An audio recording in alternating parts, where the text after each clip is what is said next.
Welcome back to the PlugHouse podcast. I am your host, Mike Petterock, and as always, I got my dog Train with me. Sugar, choo, what it do, boy? And we back here with Starbuks out of Fairbanks. What's good with you, man? Hey, All right, man. from the side. Yeah, from the side, baby.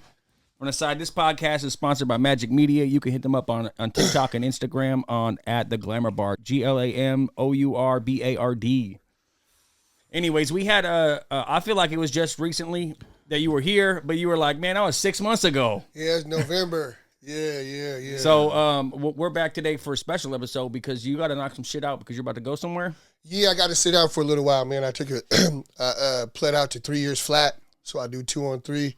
I'm getting ready to go away. So before I go away, I'm trying to leave my imprint on the game as far as hip hop is concerned and the culture and the community. So I'm dropping this project. And as soon as you had your judgment day, you started getting to work, huh? Yeah, man. Yeah, because I knew I was tight on time, and sometimes I function better under pressure.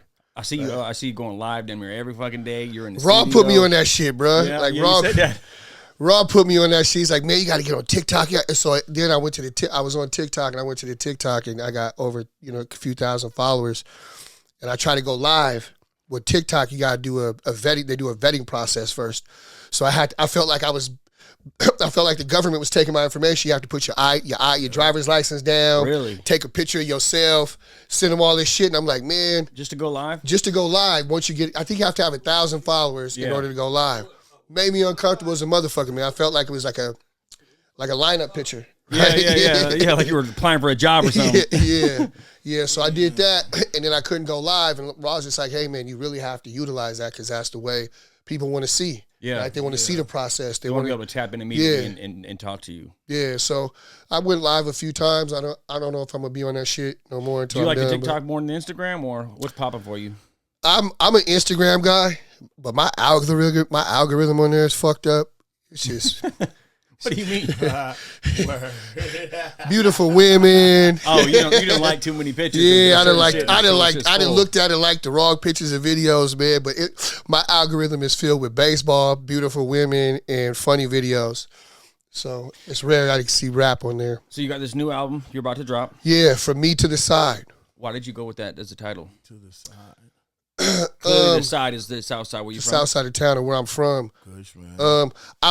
I was internally battling with some things for a second because I felt like where I was from didn't love me right as far as my music and my movement was concerned. I felt like the people that should be supporting me and being behind me wasn't, right? But I was just overthinking shit. And I reflected on, I was cleaning out my DMs and shit. And I came across several DMs and text messages of people being like, yo, man, this is what your music does for me. This is what it means to me. Even though I'm not even in Alaska anymore, I feel I can listen to this album or listen to your music and I feel at home.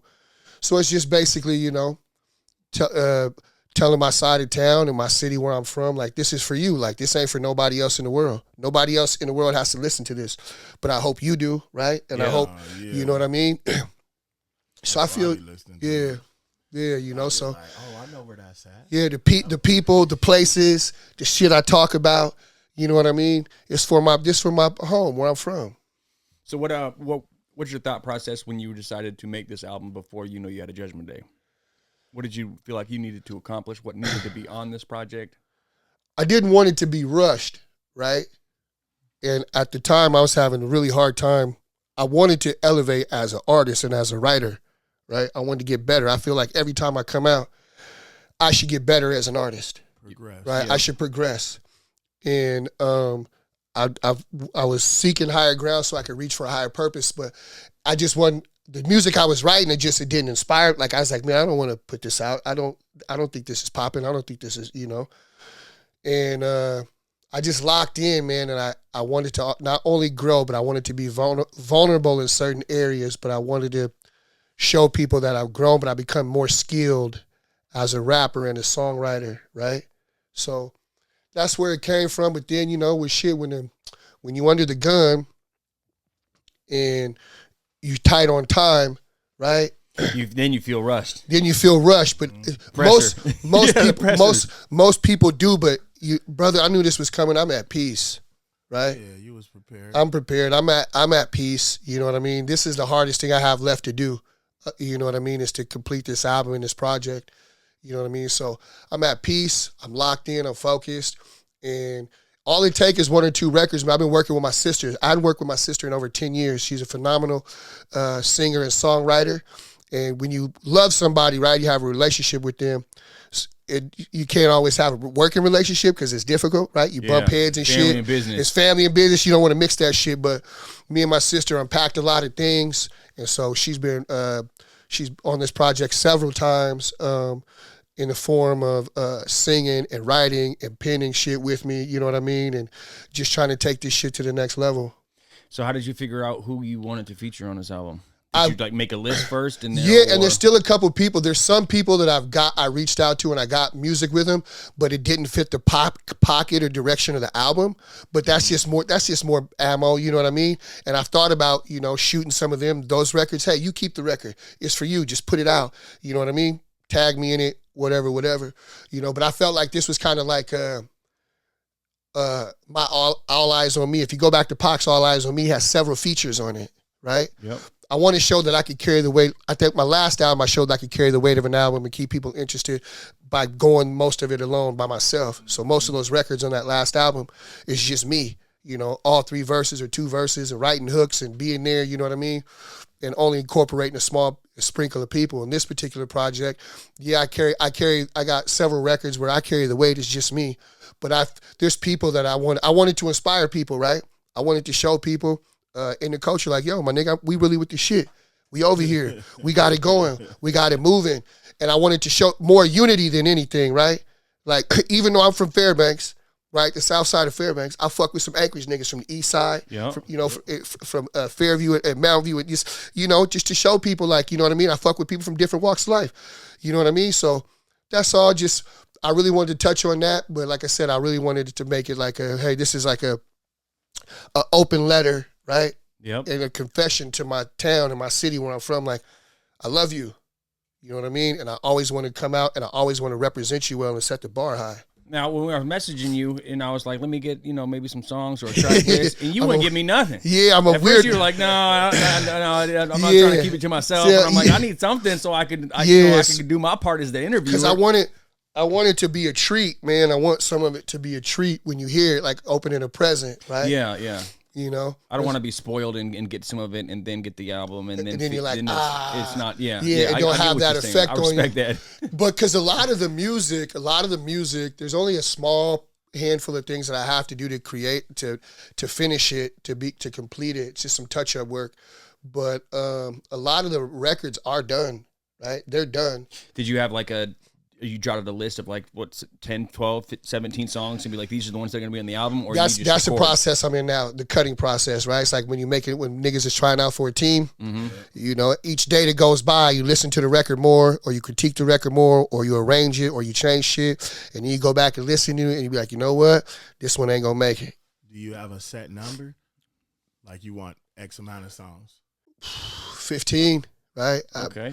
I got more than that in the vault, but 15, but I think 15 to 12 to 10 records, but I think I got to go with the 12 portion of it I write records in concept form, right? Yep. I don't just be making a bunch of rap and then call the album something. The whole album, the name always means something. It's all an entire concept. It's got to tie in. I got to make it make sense. Or it's not an album. Yeah, not to me. Yeah. It's just a mixtape. And normally, if you look over the handful of years, every time before I come out with an album, I drop a mixtape. The shit that didn't make the album. But this time, music is different. It's all about content. Yep. So, I shoot some of these records to some other people, be like, yo, Petterock, man, yeah, you did this for me, but here, you keep the record. Put some artwork with it and put it out like it's yours. It's cool. I ain't even tripping. Yeah. Because the more I'm circulating. Yeah. That was another question I had. I said, did you do any features for other people during this time?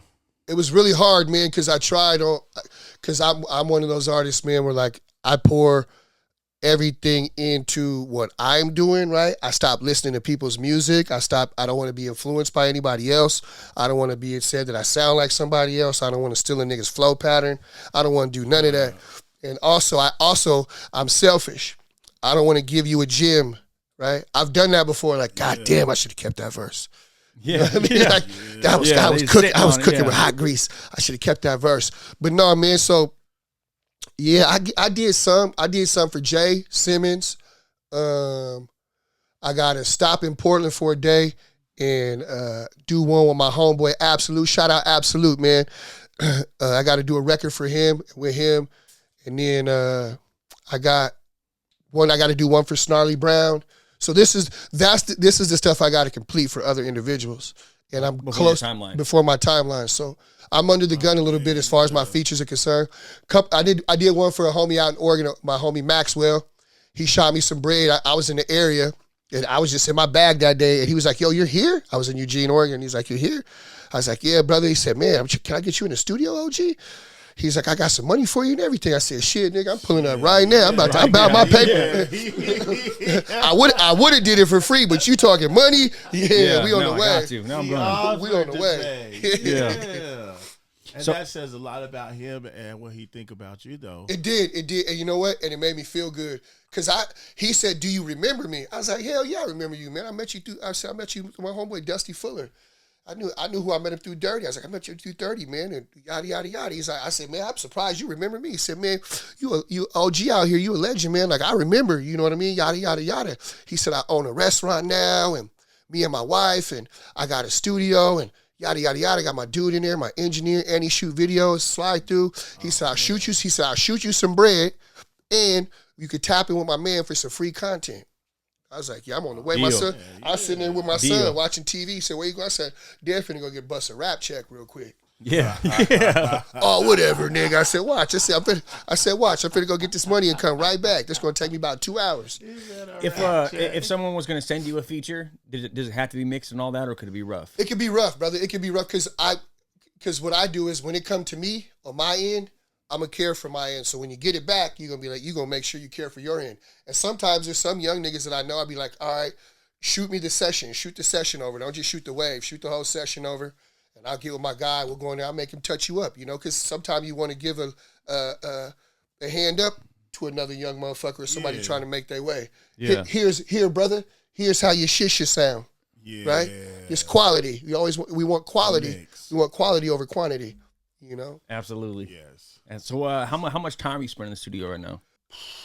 Yesterday was 6 hours. The day before, if I could do 12-hour days, I would. But those days are on the back end of this thing because those days get long and hard because you're arranging music. I don't just rap, right? Most people would just assume you're a rapper. You just go in and you rap and you walk out. I write music. I pin hooks. I have vocalists come in. I have them hit notes. I arrange the music, take the drums out. Let the bass line run right here. You know what? Give me a drop right here so this punchline in this bar lands. Yeah, I co-produce records. You know, hey, man, you know what? Get rid of that lead. I don't even want that lead no more. Take that lead out the whole record. You know, I know what the producer wanted, but I bought it. I paid for it. He's been paid. They've been paid. So I'm finna co-produce this motherfucker how I think it should sound. Yeah, because it's my shit. It's my shit, right? Yeah. So you just go in there and pay for like 12 hours and you're not really ready to go. You just got a bunch of things you want to do and then you might rap a little bit of that time? 9 times out of 10, I know what I want to do when I walk in. Sometimes the back end portion of Black Polar Bear was from scratch. So I didn't have nothing on pen, and I walked in and built from scratch, from production to motherfucking song, the lyrics, the hooks and shit.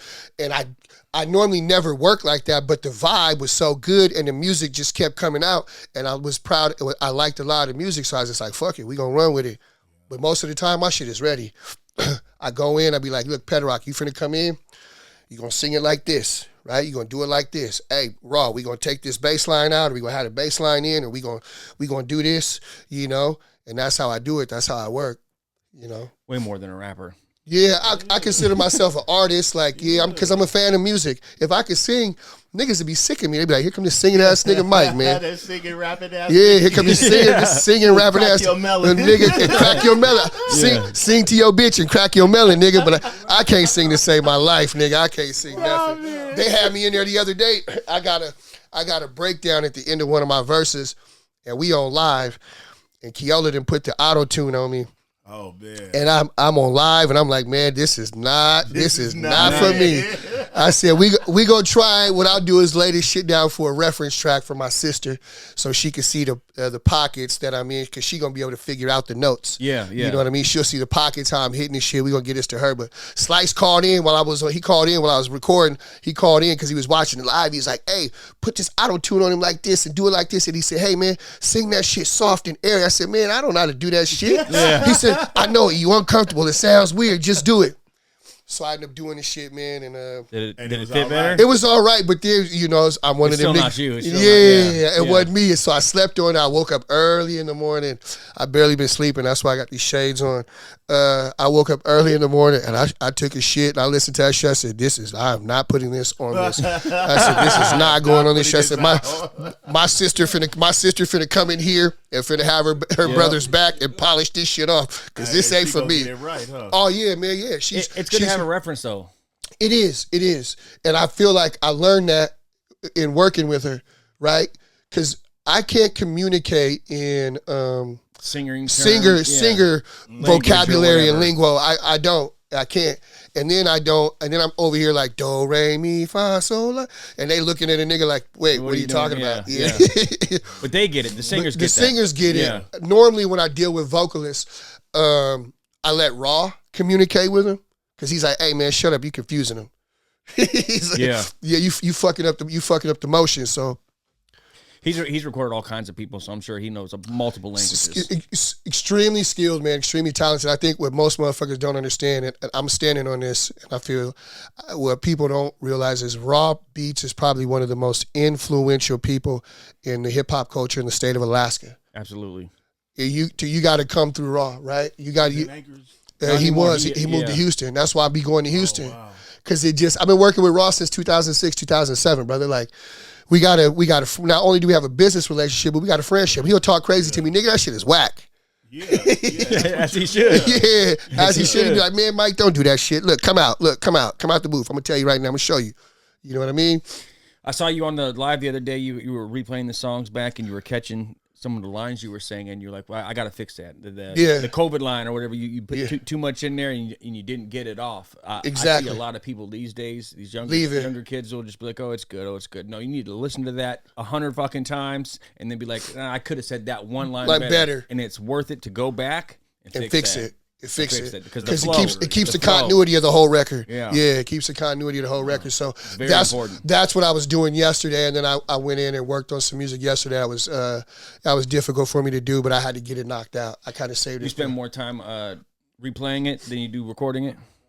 Yes, As you should. Replaying it, analyzing it, because for me there's processes.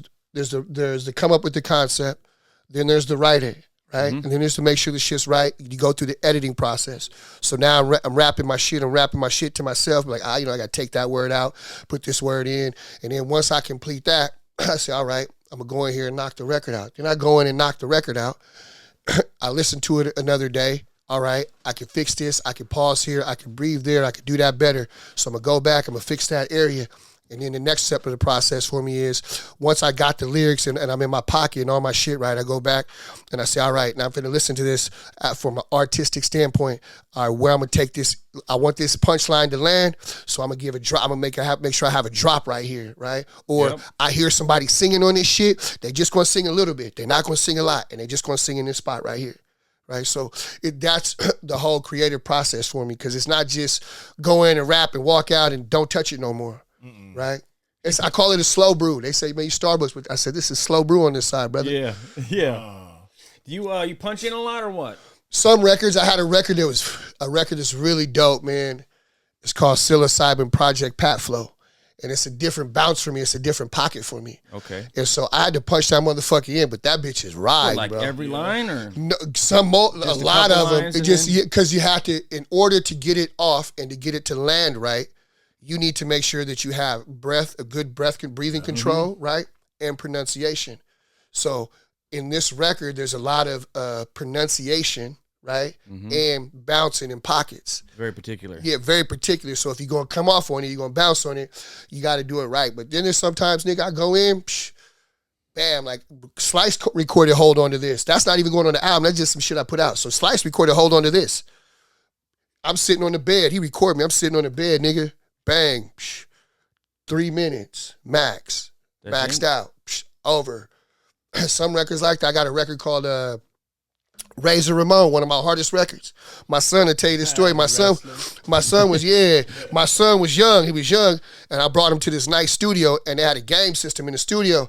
And I said, don't get too comfortable. We won't be here long. And he said, oh, man, Dad, you take forever. He go into the room. I go in. I one take Jacob. It's one take. You can hear me say it. You can hear me say it at the end of the motherfucking, at the end of the record. One shot, one kill. You know what I mean? So it just depends on where you at in your bag and your comfortability of your delivery and making sure you pop your shit. You've been rapping for so long. Do you still pen and pad, or are you on the phone now? Some records, the deeper records, pen and pad, right? Because it take time to write those, right? Yeah. You know, and then other records, I be on the move. I got a bunch of kids. I got a bunch of shit going on. And so I be in the car. I be on the move. And I just be like, bam. Sometimes bitches be like, you're always on your phone. Because sometimes I'm just writing raps. It's more than a phone. It's more than a phone. I got a whole computer in my hand. I got this is magic. This is a magic wand. You feel me? Like, yeah. Yeah, it's a whole business in this thing. In this motherfucker. And I got motion in this motherfucker. Trust me. So when you're in the studio and you're rapping, you're reading off the phone? How do you... Or my notepad. For these younger guys who do that, I feel like I hear too many songs that sound like you're reading. That's why my recording process is, I have an editing process. I rapped it. I didn't wrote it. It's here. Now I'm finna listen to this beat, and while I'm in the shower, or I'm in the car, or I'm fucking off, now I'm finna rap this shit. Yeah. Right? I'm finna see how this shit pop off. I'm finna see how, nope, remove that, keep that. Don't say it like that. Say it like this. You know what I mean? So for me, that is my process, right? And that's what I would suggest to anyone else, is like I said, who wants to put out quality music. That's just a suggestion. How you do your process is your own. I've worked with some people, bro, that are so talented and so flawless, dog. I'm just flat out amazed. I'm like, God damn, man, like, I just watched that nigga write it right here and then pop that shit just like that. Yeah, just right? like just that. like that, and pop that shit. No problem. No problem. So, you know, I always tell people, like, I had to work at rap, man. So on that record I sent you with me, that's where you hear me say like, shit, my aunt found my notebook and she said my rhymes were ass. That's what she said to me. Yeah. Her and my mom laughed at me. They tell the story all the time. But I was horrible, you know. And when I got with my group members, I was so motivated. I would spend 10, 12 hours a day in the studio writing verses and writing songs and trying to get better. You know, they did, man. They laughed at me. Yeah. They laughed at me. They was... Yeah, everybody got to start from somewhere, man. Yeah. You know? They laughed. So I just fucking, I take my craft seriously, right? And I know that there's some people, I listen to other people's music and watch their videos, and some people are probably better than me, right? They might be better than me, right? But they're not going to outwork me. And anytime my shit comes out, the quality of my shit, my rollout, from my album cover, my artwork, to my videos, to my presentation, I'm always going to make sure I set the motherfucking bar high. That you always. Talent any day. Yeah. And not saying you're not nice, though. I think I'm the most skilled. I'm going to say that with confidence. I'm going to stand on that. I think I'm the most skilled rap artist from here. Yeah. Across the board. I think so. That's my personal opinion. Reggie Ward the other day shared your flyer for your going away party, and he was like, if Starbuks isn't in your top 5, then you don't have a list. I'm thankful for that. I'm thankful for that. I'm thankful. You know what? Last year we was in South by Southwest, and before we went, because that's when all the Alaska artists went and had a showcase. Yep. Before we went, I sat and had a talk with Snarly Brown. And, you know, I'm openly admitting this because I'm secure in my masculinity, and sometimes you have to get past shit. And I said, he said, what's wrong with you, man? I said, I feel like I don't get the recognition I should as an artist from here. And I said, I don't know if it's just me in my head, right? Or if I'm just tripping, right? Or if I don't know what's going on internally. And, you know, me and Snarly dissected everything and talked about it. Well, I leave and I go to this showcase in South by Southwest, and I bump into St. Dion. Shout out to St. Dion. And just out of nowhere, bro, he's just like, man, like, he just gave me my flowers and was just like, bro, I watch all your stuff, how you roll your shit out. Like, I look up to you. I see how you move, how you're moving, and I just want to let you know, like, my nigga, like, I see you. And that was just it was random. And I said, man, you don't know how much that means to me. Yeah. Thank you. I appreciate it. So sometimes self-doubt always creeps in. Yeah. Yeah. I feel like a lot of the times the people who you've impacted the most, you don't come across enough to hear the feedback that you're looking for. Yeah. And like I said, I had to do, when I was going through my DMs, I did some reflecting, man. Like, I had to tell Slice, like, man, that album that we put out, back in 2015 or 2016, I said, man, do you know how influential that is to people in the culture and like what people say to me? Are they saying the same things to you? Are you getting the random video clips of a 3-year-old, a 4-year-old who wasn't even born rapping "I'm from Fairbanks" to you and knowing your lyrics, right?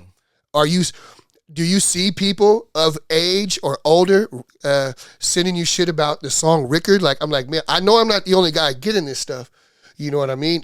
And that project is so far removed, like, Yeah, and it's old now. It's old, and like, to me, I'm like, I feel like I'm not only a better person, but I'm a better artist, right? That's Since what then, I told you that shit was fire. You was like, bro, that's the old shit. Stuff. Yeah. Yeah. Oh my god. So what do you how is this album any different than your other albums? The vulnerability, in a sense of the confidence, right? The confidence to talk about my transgressions as a man, right? To talk about my toxic relationships with my old man and my community, right? Be open and admitting to thank you, brother, to be open and admitting to how taking losses made me feel. Accountability. Right? Accountability. Yeah. We talked about that last time I was here, but yeah, man. And when I listen to it, I'm my harshest critic, right, on my music and anything that I do. You gotta be, and I have to be. But in this particular instance, like, when I play the records back, I'm like, man, you're in your bag, right? You're ready. You're gotten better. You're getting better. You know what I mean? You're writing better songs. You're picking the right features in the right pockets to bounce on this shit. You know what I said on the record? I got a record where I say, I'm not rapping like a nigga that's from somewhere. I'm rapping like a nigga that's from right here. Yeah. You know what I mean? And that's how I feel, brother. That's where I'm at. That's where my head is at. That's where my pen is at. It's been potent lately. I've been on niggas' helmets. It's been potent lately. I've been on their helmets. What do you hope that people get from this album? Inspiration, right? Learn to be resilient in the face of adversity, right? And know that everything ain't peaches and cream. If somebody gonna always have something to say about you, somebody gonna always try to stop your motion, and the majority of the time it's the closest people to you. Yeah. You got to push through that shit. Terrible. It's life, brother. It's life. If I talk, there's some other shit where I wrote some shit. I was like, yeah, I can't say that, man. Like, I'm not gonna say that because that's what you took it back. Because here's the thing, I don't make music to hurt the people closest to me or the people that I love, right? I do make real music. I had a cousin. I had someone in my family who's like, that's not real. And I'm like, and it inspired me to write on that last album, How Real Is That? Mm-hmm. Right? And so I talked about things that family members would know, right? And some of my aunts were fucking pissed off. They called me, and some of them don't even know how to text. They was trying to text me and shit. Like, well, which one of us said they wish that you died? I was like, Auntie, look, we ain't even finna get into that. We ain't finna get, I know I ain't said no shit to you like that. One second, I have to take this, my sister, man. Yeah, go for it, man. What's up? Nothing, I finally got into it and was listening, so. Hey, listen, that's one of the records. I gotta send you the other record, but what was you saying? Sing on the hook, like, Go back. You cut out. Say that over again, please. So, like, on the hook part, do you want me to, like, sing with the guy, or, like? Yeah, but you gonna bring the soul. You gonna bring the soul, and then at the back end of the record, you gonna just show out, right? And you see how the record slows down, the sample slows down. On that back end, you gonna show out back there, right? You gonna do your runs and shit right there, right? In the hook, we're gonna keep the hook kind of simple and straightforward. You're gonna sing it. Those vocals that are there are gonna assist you, right? They just come back like background vocals or like different notes. But when you get to the when you get to the back end of the record, is when you're going to show out and you're going to do your runs and you're going to have your own pocket. Okay, cool. All right. I'm with you, Dan. I'm in the middle of an interview. I apologize. I had to take that call because I knew what you was calling about. I'll send you the other record over when I leave here. All right. All right, peace. Love you. Peace. See, that's how I've been working, brother. About this album. Yeah. I had to take it. No, you're good. I'll cut that out or leave it depending. You can leave it, man. That's your call. It's real. I never try to put. You know what I mean? If you motherfuckers ask me a question I don't want to answer or I'm uncomfortable with, I know to not answer it. Yeah, right? I'm never gonna be like, nigga, take that out, edit that out. Yeah. You got it, boss. You caught a nigga slipping. I had one of those moments. Yeah. Shut up. You know. But. What was something that you had to learn on your own musically that you wish somebody had taught you sooner? You're going to pay for your education, right? You're going to invest in this thing, and you're going to have the grand illusion of you're investing in this, and you're going to see a return that is not the truth. You're going to make some investments in this thing that where you get from them is education. You learn. You know what? If I do that, I'm going to do it like this time or the next time or the last time, or I'm not going to do that. You know what I mean? So I got burned from an artist. I ain't going to say their name. I got burned from an artist. And here's the thing. I only want to do the record with the artist. He's more of a battle rapper. I wanted to do the record with the artist to challenge myself to go bar for bar on this motherfucking record. It was me. It's calisthenics, nigga. I'm trying to see where I match up, nigga, for real. Yeah. That's, and I think in my personal opinion, when I listen to you, you're elite, right? But you a rapper's rapper, right? He's like, if you shoot me all the bread, yada, yada, now I'll do a video with you and I'll do promo for my page, right? Okay. So I shot the bread. He go ghost. Oh, right? Battle rapper. I got money. It ain't no thing. I'm an earner. I get it back. But then I reached out professional. He tapped back in. He's like, yada, yada, yada. I was like, cool. Then he stalled me out. Drag. Then he stalled me out. Yeah, that's what it was. He stalls me out about another month and a half. I reach out to him again. He responds, but when he responds in disappear mode. So then I already knew, like, what you think I'm, like, not smart, my nigga? You concerned about probably legal ramifications, but I'm a street nigga. The game been good to me. I'll see you. I'll run into you. I'll come across you. Yeah. Long story short, he ended up getting bagged, going to prison. So I reached out to his people, but also at the same time, I know what it's like to be in jail. I know what it's like to be in prison, and I'm on my way. So I've showed grace. And like I said, the game been good to me. Will I come across him again? Like my nigga Skeeter Heisman said, you always everywhere you supposed to be. Yeah. So how many features you got on this project?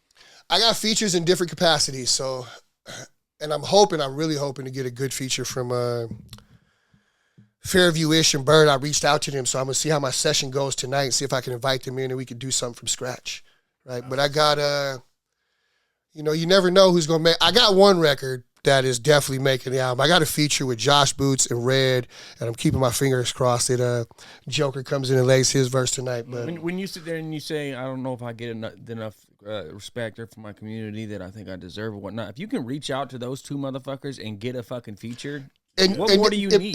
It made me feel good because we got in a group chat. We don't group chat, right? Yeah. We more face-to-face type motherfuckers, all of us, right? And I reached out. And we had this group chat, and we put the plan together, bro. Like, they were like, we can't meet, we can't be there, this. I said, if I shoot a video, because me and Boots laid the shit, right? Red from the jump, Red said he was with it. The shit turned out so cold. I was like, hey, man, y'all niggas want to shoot a video? And they's like, hell yeah. And I was like, and we just mapped out our schedules and the logistics. Bro, Red flew in for 6 fucking hours, bro. Shit. He's getting ready to go on tour. He lives in Hawaii. He was going back to Maui, going back to Hawaii and shit, be with his family and, because he's getting ready to go on tour here in Alaska. What more do you need? How do you not feel like the man? It made me feel good. It did. Yeah, it did. It made me feel good. And I thanked those guys and gave them their flowers. And when we got to the shoot, niggas was uptight, like, you know, shit, they trying to find their sauce. And Voss broke out a bottle of XO Crown. And we got to drinking, and niggas started telling stories or jokes, and it just popped off after that. That sounded like a good time. It was a good time. Boots took us to some fucking place, and we're drinking and shit. So, yeah, man, we had day drinking. I said I can't be hanging out with white boys day drinking no more. Yeah, I bet not. That reminds me of how, you know, the like in the NBA, NFL, whatever, you have the fans list, and it won't look nothing like the players list. Yeah, the players will be like, "Oh no, that boy bad right there," but the fans will be like, "He's not that great." Yeah, yeah, yeah. But the dudes playing against him is like, he a bad motherfucker, and that's why they in the stands. Yeah, see. Yeah, and you did end up sending me that Boots and Red track, and bro, that's some legendary shit. I know, man. I'm excited about it, man. He's been around for the inception of it, and I started to not visually document the process behind it, but I said, man, there's no one's ever gonna believe me, right? Yeah, you were saying that. Yeah, no one's ever gonna believe me. This is gonna be a far-fetched. This is just that's a fairy tale backstory. You know what I mean? And so I got him to get the footage, and he sent some of it to me. I was like, man, fuck it. We just gonna document this run for the next 30 days. We gonna get everything. It's gonna make a really good documentary. Yeah, he coming with me to LA and shit. Yeah, so we gonna see how this run goes. There's so many things that a newer, younger artist can learn from something like this. Yeah, and that's part of my whole plan, is to leave an imprint, right? Even though I'm gone, right, I still gonna leave my imprint. I'm gonna leave a good imprint, right? And also I'm setting a bar high, right, for everyone, right? If you gonna put this shit out, you gonna do this shit, do this shit. When I get off a plane somewhere and I'm fucking with somebody, they respect me, bro, right? And it's because how I carry myself, right? I don't walk in with my chest out. I do good business, you know, and I learned a lot of that. I was telling Joker the other, I was like, man, I ain't never gone nowhere in this country and someone mention your name and have any negative thing to say about you. And they're always like, man, do you know him? Or, oh, man, that's a good nigga, man. I told him, I said, bro, I was like, to me, that inspires me to make sure when I go places, it lets me know that whenever he went places, he represented Alaska well, right? Because, and still to this day, when I first got with my group homies, this was back in like 2001, 2002, they're like, you're from Alaska? And the white homie and my homeboy Anthony Danz, who's on this project, shout out Danz, they're like, yo, you know Joker the Bell Bondsman? I'm like, yeah, man. Yeah, and that's like 20, 30 years ago. Yeah, bro. You And know? so it was crazy because right before he fell, I threw a show in Fairbanks with Yuckmouth. And me and the people that knew Yuckmouth plugged me in, a OG homie from out here plugged me in, but Joker knew him. And so Joker shows up, bro. And I'm so motherfucking like, oh shit, Joker's at my show. He's at my party. Like, I was like, oh shit. And then he comes up to me and says, yo, can I perform? I let this nigga come out perform right before Yuckmouth goes on. I'm supposed to perform before Yuckmouth goes on. Nigga, I let him take the slot, and then I rapped after Yuckmouth. But I didn't care because, like, I'm like, man, this is Joker. My whole city came out. No violence. This shit is cracking. Yeah. You know what I mean? I got that footage, too. I got footage dating back 20, 25 years, brother. I got that footage, too. Stop sitting on some of that shit. So here's the thing. I needed to get to someone who can curate it properly and tell the story, right? And here's the thing. You want to tell a story, but the way that social media and the internet is now, you got 90 seconds to tell a story. Yeah. You got 15 seconds to grab their attention and hold it for the rest of the remainder. Yeah. You don't want a documentary like that or the footage like that to fall on blind eyes and deaf ears. It needs to be seen. So I need to figure out if it's marketing dollars that need to go behind it, but I also need a person that's going to take the time and devote 110% into curating it. Yeah. And it has to be, and preferably, it's got to be someone from here, right, from the footage for here, and then someone from the Oregon area, because people don't realize, like, I got a handprint, a footprint in Oregon. Out there? Yeah, like that's where that's where I started. When I started really doing it for serious. Sound like a short film. It is, bro. I got so much footage, and it's so hard to watch because there's so many people that are dead and gone and passed away, and I know that it makes me feel away, right? And I wonder how it's going to make the people close to me feel that these people aren't here anymore, right? So there's from friends to family. Everybody who was there. Everybody who was there. The experience that yeah. So you have to take that into consideration too, right? It's a lot. And it's one of those things. If I'm going to do it, I'm going to do this shit right. It's going to be right. It's going to be right. And we have to make sure that we put it out right to where people see it and know about it.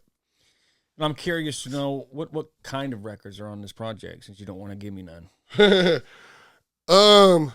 What I like about you is that you're not just rapping to rap. You touch on a lot of real issues in your life, and you're able to present that in the songs. Yeah, man. I had a record that I had to record yesterday. My old man was there. It was hard for me. It's a lot of things you haven't unpacked, right? And then there's things that you have unpacked, right? But you've never dealt with them accordingly, right? And so, yeah, there's records. And my homeboy always tells me, man, I love when you rap like that. He goes, when you rap other stuff, that's cool. I like that stuff. He's like, man, but when you talk about that stuff, man, he goes, he said, gives me goosebumps. And I let him hear the rest. So he pulled up on me. He lives in Anchorage. Childhood friend. He's my bullshit meter, right? He'll tell you, super hip-hop fan and rap fan, young, old. He'll tell you, nah. And he'll break you down. He'll critique you. He'll be like, you know what, like this. And so he pulled up on me, and I let him hear the record. He said, man, that gave me goosebumps. And I turned and I looked at him, and he had goosebumps. His hair was standing up on his arms. And he was like, because for me, the record was so emotional. I was like, man, like, I probably don't want to put this out. I'm not here to hurt other people that I love, and I'm also not here to re-listen to this and rehash this and deal with this shit myself. Again, right? But, you know, he told me that there's no way that I can't not put that album. And that's the record I haven't sent to my sister. Because if she doesn't get on it, I won't put it out and I'm not sure if she's unpacked any of that stuff. I'm not sure if she's ready to do that. She's gonna have to do some of that in order to proceed. In order to proceed. But that's where that record was at. That's where I was at. I touched on things, man, and so it is what it is, brother.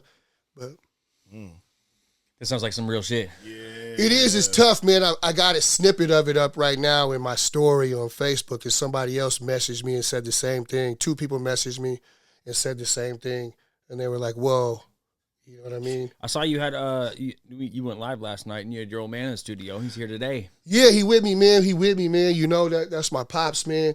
That's some of the stuff I've had. We got a toxic relationship, man, like, you know, but. Do you feel like you guys are a lot alike in the areas? Yes and no. Of course. Yes, and I'll answer that honestly, but yeah, there's a lot. I told him, like, I talk on one of the records, I say, people mistake my confidence for arrogance, right? Because I'm a confident man, especially anytime you're a black man and you can walk with your head up and your shoulders square. The white's gonna call you an uppity nigga. The nigga's gonna think that you better than them, right? Mm-hmm. But why can't it be just I know where I came from and what I've been through and where I'm headed? Why can't I be confident, right? Why can't I walk like that? Why can't I feel like that, right? I'm not finna walk around with my hands in my pocket and my head down. What type of shit is that? And I got a lot of my confidence from him, right? And I think there's certain things, even though he didn't grow up in the household and he was dealing with things on his own, but I feel there's certain things when you're a parent and they're genetic. Yeah. It don't matter if you was there.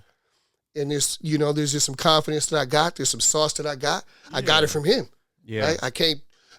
My mom is a very mild-mannered woman, religious woman. And but ain't nobody over there eating shit. Yeah, you feel me? Yeah, right? I'm not taking no shit. I'm not taking no shit. You know what I mean? And so that's unpacking the toxicity of our relationship. Some people would never understand it. Some people trapping with your old man, right? Doing that, some people don't understand that, or your old man battling with addiction, and like you feeding off that. He know where all the clucks are. He know where all the spots are, right? He gonna help. You know what I mean? So, so the dynamics of our relationship is toxic. But my cousin said something to me after the death of my cousin a few months ago, because I hadn't spoken to him. Dang, it was recent. Yeah, I hadn't spoken to him, and I had written him off as basically some shit from the streets and the game, and. I missed his funeral, and it devastated me because I was trying to fly home from Barrow and it was bad weather and the flights got canceled. And you wanted to be there. And I wanted to be there. And I know that it made it appear as if like, fuck that nigga, right? But that wasn't it.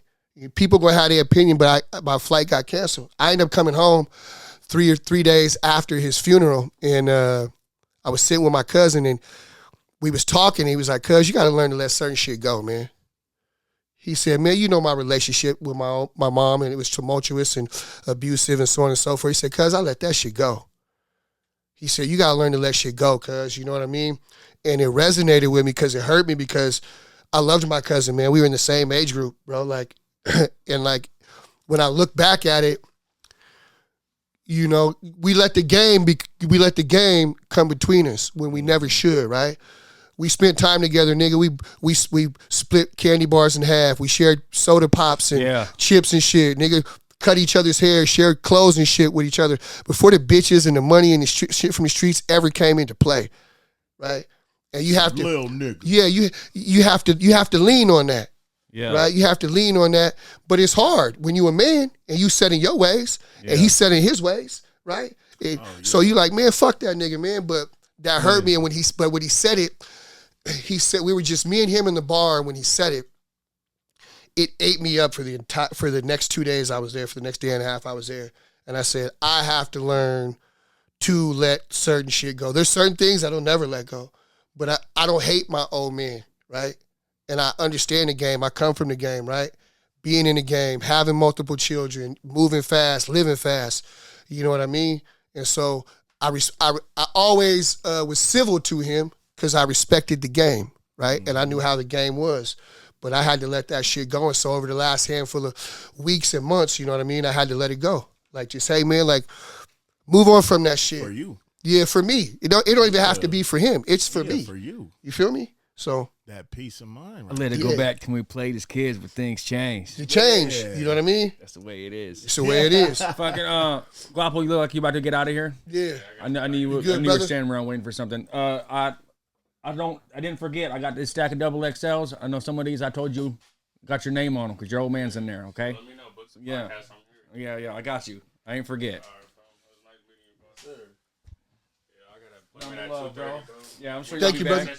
6, man. If you could be there, great. If not, I have to. Man, if your pop shows up, bro, I gotta get that footage, bro. Yeah, man. So if you can't listen, if you can't be there, you know your pop's gonna show up about 6:30, 6:45. Early. He's gonna be right on time. Yeah, I talked to him. Yeah, I talked to that nigga. I told you I was gonna work on it. Yeah, I appreciate it, brother.